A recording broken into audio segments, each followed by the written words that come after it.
Selamat malam Ibu Bapak, Saudara-saudari yang dikasihi Tuhan. Apa kabarnya malam hari ini? Semoga berada dalam keadaan baik.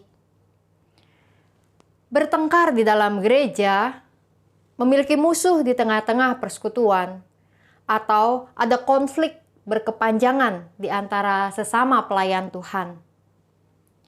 Ibu Bapak, Saudara-saudari, hal-hal itu bukanlah hal-hal yang ideal untuk ada dan terjadi di tengah-tengah gereja. Namun, pada kenyataannya, sayangnya, hal-hal itu bisa ada di gereja manapun. Bahkan, ada gereja yang bahkan terpecah satu dengan yang lainnya karena ada perbedaan pendapat yang meliputi anggota-anggota yang ada di dalamnya atau bahkan para pengurusnya.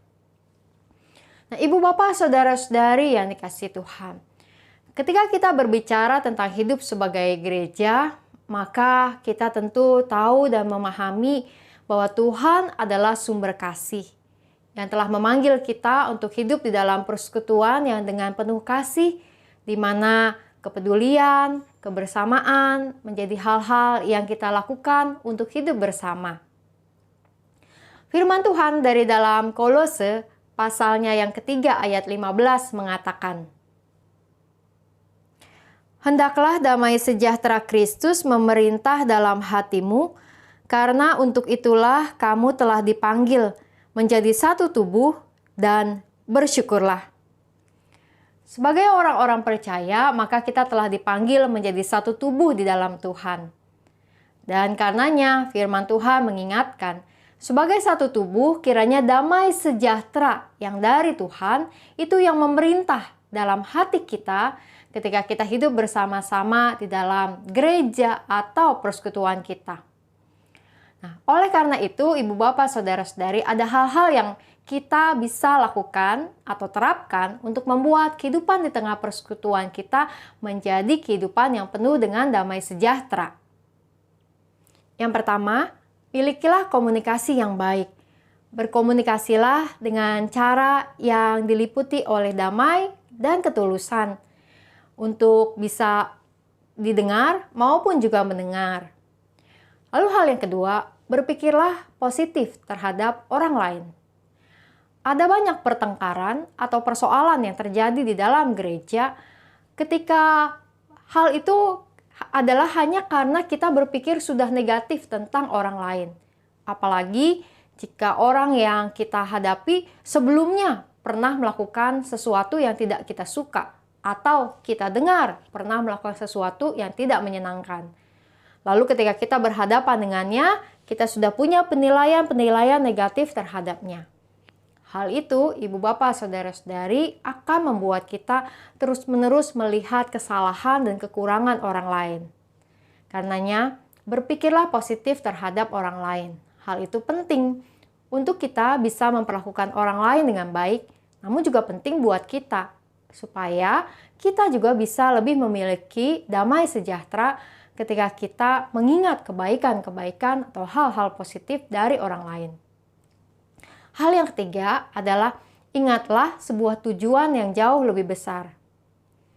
Di dalam gereja yang menjadi penting bukan soal ini pelayanan saya, ini yang aku mau, atau ini program bidang saya, ini yang harus kami lakukan.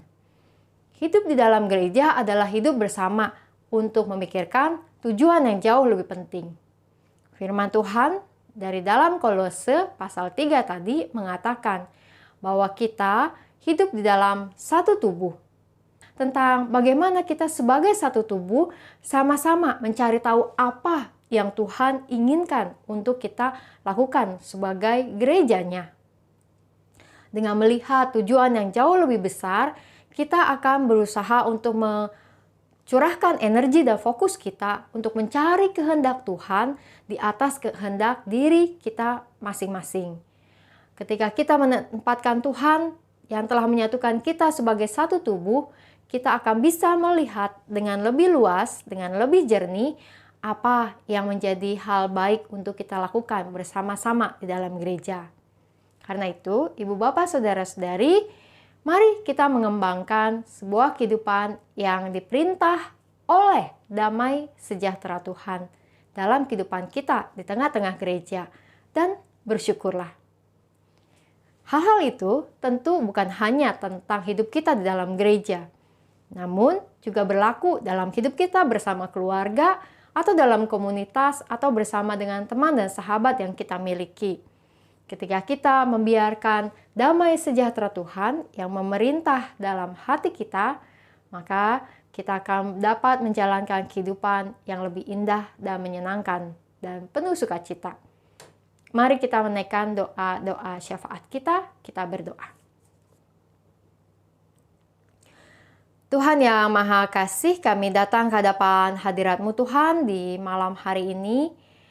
Kami mau bersyukur atas kehidupan kami di tengah-tengah persekutuan, di tengah-tengah gereja, di tengah-tengah keluarga atau komunitas yang kami punya. Terima kasih untuk setiap teman, sahabat, keluarga yang kami miliki. Kami berdoa ya Tuhan untuk berbagai keputusan-keputusan sulit yang perlu kami ambil di tengah-tengah masa pandemi ini, tentang kesehatan, tentang masa depan, tentang rencana-rencana hidup. Ada hal-hal yang terkadang sulit untuk kami jalani, tapi kami percaya bahwa ketika kami terus berserah padamu dan memohon kekuatan-Mu, maka Engkau ya Tuhan yang akan memimpin kami mengatasi segala sesuatu persoalan kami. Kami berdoa untuk saudara-saudari kami yang sedang bergumul dengan kondisi kesehatan mereka. Mereka yang sedang dalam perawatan di rumah sakit atau di tempat isolasi mandiri. Tuhan, biarlah kiranya mereka yang terpapar COVID dapat memiliki pemulihan, dan bahkan di tengah-tengah sakit yang mereka jalani, mereka dapat menjadi kesaksian dan berkat bagi banyak orang. Kami bersyukur untuk banyak saudara, keluarga, maupun juga anggota gereja kami yang telah sembuh dari paparan COVID, serta untuk keluarga-keluarga yang dapat kembali pulih. Tuhan, biarlah Engkau yang terus menjadikan mereka sebagai kesaksian bagi banyak orang. Kami berdoa juga bersyukur untuk setiap tenaga-tenaga medis di dalam pelayanan mereka. Juga kami mohon biarlah Tuhan Engkau yang terus memberikan perlindungan bagi mereka di dalam menjalani tugas-tugas mereka di masa kini. Biarlah kiranya vaksinasi dapat terus berjalan dengan baik dan lancar di berbagai tempat, juga di klinik kami, Geria Kasih Indah. Tuhan, kami berdoa juga untuk kebijakan pemerintah pusat dan daerah kiranya dapat terus berjalan dengan baik. Kau yang pimpin Tuhan, kiranya setiap aparat-aparat keamanan di dalam juga menyadarkan masyarakat di tengah-tengah situasi pandemi ini. Kami bersyukur untuk juga angka-angka jumlah penularan yang sudah berkurang ya Tuhan, untuk setiap orang-orang yang telah tersembuhkan, untuk setiap mereka yang telah juga kembali dapat beraktivitas dengan baik. Kami bersyukur untuk itu. Tuhan, berkatilah juga kiranya gereja-Mu GKI Gading Indah dalam pelayanan-pelayanan masa kini, juga pelayanan tim digital, di dalam semua upaya mereka untuk terus melayani Tuhan, menumbuhkan iman jemaat di dalam situasi pandemi saat ini.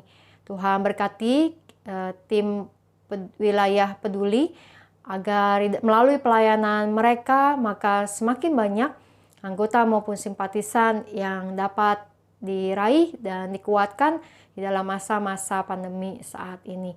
Berkati tim posko dan tim gugus tugas di dalam semua pelayanan mereka. Tuhan, kami membawa doa kami bersyukur untuk kehidupan kami bersama-sama di dalam gereja, di dalam kehidupan kami bersama keluarga. Engkau yang terus memimpin agar ada damai sejahtera-Mu yang nyata dan terjadi. Dalam nama Tuhan Yesus kami berdoa. Amin. Selamat malam Ibu Bapak, Saudara-saudari, dan nanti malam semoga kita bisa beristirahat dengan baik dan besok bangun dengan kekuatan dan kesegaran yang baru. Salam 3S, sehat, semangat, sukacita. Tuhan memberkati.